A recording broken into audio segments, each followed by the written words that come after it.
ಇಂದೇ ಡೌನ್ಲೋಡ್ ಮಾಡಿ ಮತ್ತು ನಿಮ್ಮ ನೆಚ್ಚಿನ ಶೋಗಳನ್ನು ಆನಂದಿಸಿ.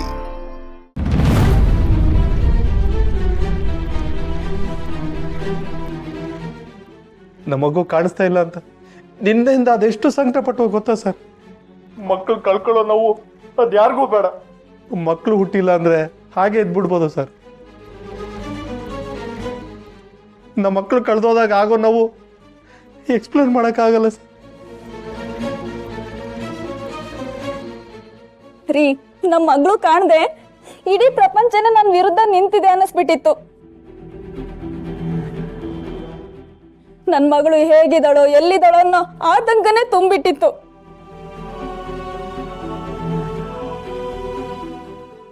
ಯಾಕೆ ಪುಟ್ಟ ಹಿಂಗ್ ಮಾಡ್ದೆ?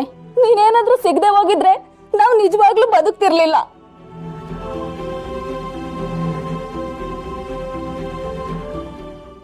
ನೋಡ್ದ ಸಾನ, ಆ ಮಗಿನ ಅಪ್ಪ ಅಮ್ಮ ಎಷ್ಟು ದಿಗ್ಲಾಗವ್ರೆ ಅಂತ. ಇವರ ನೋಡ್ತಿದ್ರೆ ನಂಗೆ ಅಯ್ಯೋ ಪಾಪ ಅನಿಸ್ತದೆ. ಸಾನವ,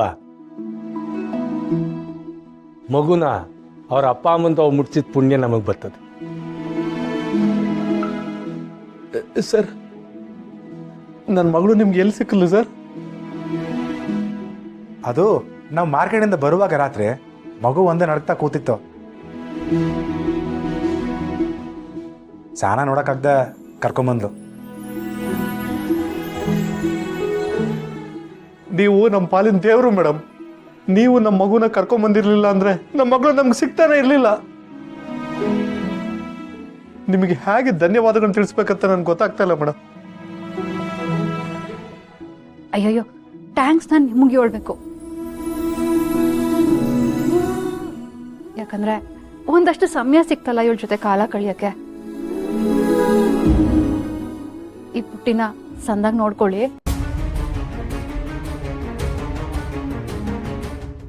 ಪುಟ್ಟ ಪುಟ್ಟ ನೋಡು, ಬಾಯ್ಲಿ.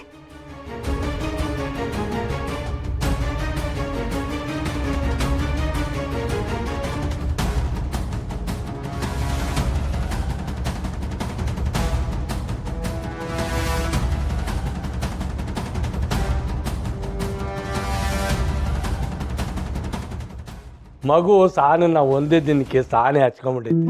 ಅವಳನ್ನ ಬಿಟ್ಟು ಬೇರೆ ಯಾರ ತಮ್ಮನೂ ಹೋಯ್ತಾನೆ ಇಲ್ಲ. ಅವಳು ಹಿಂಗೆ ಯಾರನ್ನಾದ್ರೂ ಬೇಗ ಹಚ್ಕೊಂಡ್ಬಿಡ್ತಾಳೆ. ಪುಟ್ಟ ಬಾ, ಮನೆಗೆ ಹೋಗೋಣ.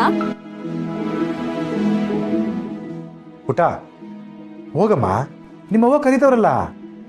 ನೋಡು, ಬಾಯ್ಲಿ. ಇಲ್ಲಿ ನೋಡು, ಯಾಕೆ ನಿಮ್ಮ ಅಪ್ಪ ಅವಂತ ಹೋಗಲ್ಲ? ಇದೆಲ್ಲ ಆಟ ಮಾಡಬಾರ್ದು. ನಿಮ್ಮ ಅವಂತವಾಗೋ. ಅವಳು ಯಾವಾಗಲೂ ಹೀಗೆ, ತುಂಬಾ ಹಠ. ಬೇಕು ಅಂದ್ರೆ ಬೇಕು. ಇವಳೆ ಮನೆಗೆ ಹೋಗೋದಕ್ಕೆ ಟೈಮ್ ಆಯ್ತು. ಮಗನ್ ಕರ್ಕೊಳಮ್ಮ, ಹೋಗೋಣ. ಹಾ ರೀ, ಬಾಮ್ಮ, ಬಾ ಪುಟ್ಟ, ಬಾ ಕಂದ. ಒಂದ್ ಯಾಕೋ ಆಟ ಜಾಸ್ತಿ ಆಯ್ತು. ಬಾ ಅಂದ್ರೆ ಬರ್ಬೇಕಷ್ಟೇ. ನಿಮ್ ಫೇರಿ ತಿಟ್ಟುವಾಗ್ಲೂ ನೀವು ಈ ಮಗಿ ಅಪ್ಪ ಅವನೇನಾ?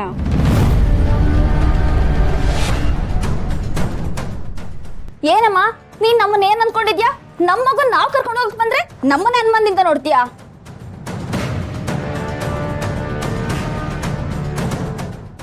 ಕೋಪ ಮಾಡ್ಕೋಬೇಡಿ. ಏನು ಕೋಪ ಮಾಡ್ಕೋಬಾರ್ದು ಸರ್? ನಮ್ಮ ಮಗುನ ನಮ್ಗೆ ಕೊಡೋದಕ್ಕೆ ಇಷ್ಟೊಂದು ಡ್ರಾಮಾ ಮಾಡ್ತಿದ್ದಾರೆ. ನಾವೇನಾದ್ರೂ ನೀವೆಲ್ಲ ಸೇರಿ ಕಿಡ್ನಾಪ್ ಮಾಡಿದ್ರ ಅಂತ ಪೊಲೀಸ್ ಸ್ಟೇಷನ್ ಕಂಪ್ಲೇಂಟ್ ಕೊಟ್ರೆ ಎಲ್ರು ಒಳಗಡೆ ಹೋಗ್ಬೇಕಾಗತ್ತೆ.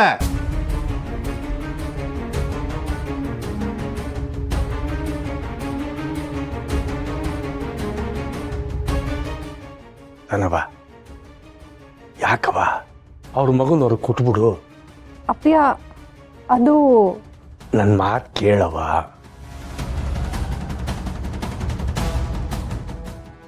ಆಂಟಿ, ಪ್ಲೀಸ್ ನನ್ನ ಕೊಡಬೇಡಿ. ಇವರು ನಮ್ಮ ಅಪ್ಪ ಅಮ್ಮ ಅಲ್ಲ.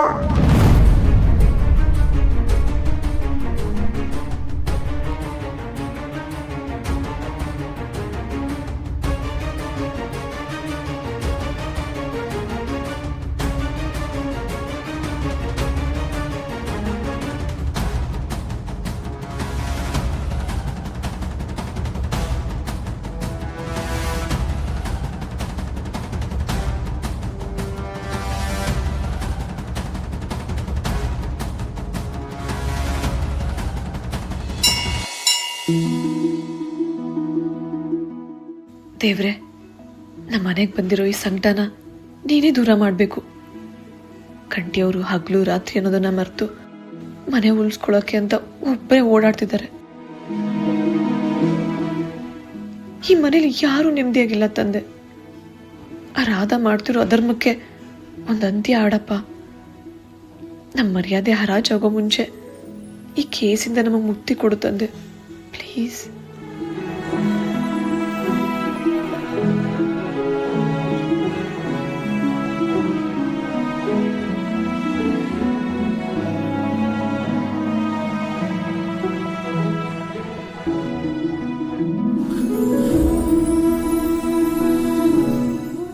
ಸ್ನೇಹ, ಇದೇನವ ಒಬ್ಬಳೆ ಬಂದಿದ್ಯಾ? ಕಂಟಿ ಬರ್ನಿಲ್ವೇ? ಕಂಟಿಯವ್ರು ಸ್ವಲ್ಪ ಆಚೆ ಕೆಲಸ ಅಂತ ನನ್ನ ದೇವಸ್ಥಾನ ಹತ್ರ ಬಿಟ್ಟು ಹೋದ್ರು. ಇದ್ಯಾಕವ ಕಣ್ ತುಂಬ್ಕೊಂಡವೆ? ಏನಾಯ್ತು? ಯಾರು ಏನಾರಂದ್ರ? ಅದು ನಂಜಮ್ಮ, ಆ ರಾಧ ನಮ್ಮ ಮನೆ ಮೇಲೆ ಕೇಸ್ ಹಾಕಿ ಮನೆಗೆ ಬೀಗ ಹಾಕಿಸ್ಬಿಟ್ಲು. ಏನವ ಏನು ಹೇಳ್ತಿದ್ಯಾ? ಹೌದು ನಂಜಮ್ಮ, ಅವಳು ಅವ್ರ ಅಮ್ಮನ್ನ ಮುಂದೆ ಇಟ್ಕೊಂಡು ಮನೆ ಅವಳಿಗೆ ಸೇರ್ಬೇಕು ಅಂತ ಕೇಸ್ ಹಾಕಿದಾಳೆ. ಪಾಪಿ, ಊರಿಂದ ಬಹಿಷ್ಕಾರ ಹಾಕಿದ್ರು ನಿಮ್ಮ ಮನೆ ಮೇಲೆ ವಿಷ ಕಾರದನ್ನ ಮಾತ್ರ ಬಿಡ್ನಿಲ್ಲ. ನಂಜಮ್ಮ, ಆ ರಾಧ ಹೀಗ್ ಮಾಡಿರೋದು ಊರವ್ರಿಗೆಲ್ಲ ಗೊತ್ತಾಗ್ಬಿಟ್ಟಿದೆ. ಆದ್ರೆ ಊರವರು ಅತ್ತೆ ಮಾಡಿರೋ ಉಪಕಾರನ ಮರ್ತಿಲ್ಲ. ಕಂಟಿಯವರೇ ಈ ಕೇಸ್ನ ಗೆಲ್ಬೇಕು, ಮನೆ ನಮ್ಗೆ ವಾಪಸ್ ಸಿಗ್ಬೇಕು ಅಂತ 3 ಜನ ಎಲ್ಲ ಸೇರಿ ಪೂಜೆ ಮಾಡಿಸಿ ಪ್ರಸಾದ ತಂದ್ಕೊಟ್ಟು ಹೋದ್ರು. ನೋಡ್ಯವ ಸ್ನೇಹ, ಆ ಪುಣ್ಯಾತಿಥಿ ಬಂಗಾರ ಭೂಮಿ ಬಿಟ್ಟು ಹೋದ್ರುವೆ ಅವಳು ಮಾಡಿದ ಪುಣ್ಯ ಕೆಲ್ಸಗಳು ನಿಮ್ಮನ್ನ ಕಷ್ಟದಿಂದ ಪಾರಾಗೋದಕ್ಕೆ ದಾರಿ ತೋರಿಸ್ತಾವೆ. ಈ ಊರಿನ ಜನರ ಪ್ರೀತಿಗಿಂತ ದೊಡ್ಡ ಆಸ್ತಿ ಇನ್ನೇನವದೆ? ಹೌದು ನಂಜಮ್ಮ, ನಾನ್ ಕಂಟಿಯವ್ರಿಗೂ ಅದನ್ನೇ ಹೇಳ್ತಿದ್ದೆ. ಇಡೀ ಊರ್ ಜನ ನಮ್ ಪರವಾಗಿದ್ದಾರೆ ಆದ್ರೆ ಕೇಸ್ ನಮ್ ಕಡೆನೆ ಆಗತ್ತೆ ಅಂತ. ಆದ್ರೆ ನಂಜಮ್ಮ, ಯಾಕವ ಏನಾಯ್ತು? ಮನೆ ಮೇಲೆ ಕೇಸ್ ಹಾಕಿರೋ ವಿಷಯ ಮತ್ತೆ ಮನೆಗ್ ಬೀಗ ಹಾಕಿರೋ ವಿಷಯ ಇದ್ಯಾವುದು ಹೊಸ ಗೊತ್ತಾಗದ್ ಬೇಡ. ಅವಳ ಅಮ್ಮನ್ ಕಳ್ಕೊಂಡು ಈಗ್ಲೇ ತುಂಬಾ ನೊಂದಿದ್ದಾಳೆ. ಇನ್ನ ಈ ವಿಷಯ ಎಲ್ಲ ಗೊತ್ತಾದ್ರೆ ಅವಳು ಕುಸ್ತು ಹೋಗ್ಬಿಡ್ತಾಳೆ. ಏಟ್ ಒಳ್ಳೆ ಮನ್ಸವ ನಿಂದು.